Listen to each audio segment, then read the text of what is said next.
There are new concerns about heroin in southern Ohio tonight. Ross County had 15 heroin overdoses since Thursday and 6 over the holiday weekend. First responders and medical providers are now fanning out throughout the community to try to help those families. NBC4's Rick REITZEL followed along with the group called PORT.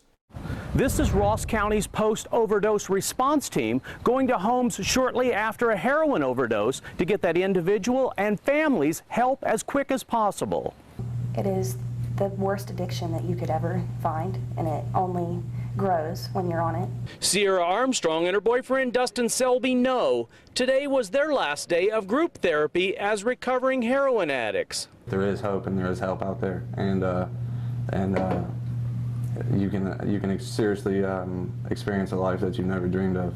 This response team lets families know they aren't alone with heroin overdoses, even as experts say the community faces a heroin epidemic.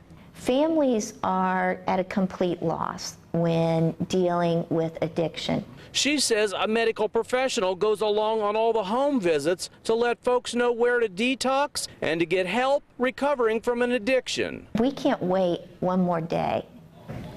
When you're working or dealing with folks in addiction, especially with heroin that is so potent. Like in Hamilton County, where 13 people died from suspected carfentanil-laced heroin. But Armstrong says there's plenty of help available for addicts and their families. You can really get support in Chillicothe. A lot of people think that it's just a hellhole that you can't, but if you want support, like he was looking up the meetings, there's 29 meetings every week.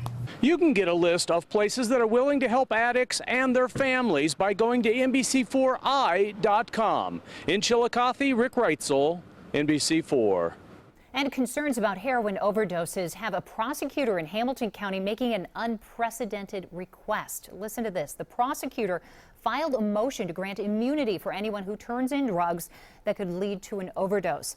The drugs will be tested, then disposed of in a safe way. A Hamilton County judge granted that request, and since August 19th, there have been nearly 300 overdoses there.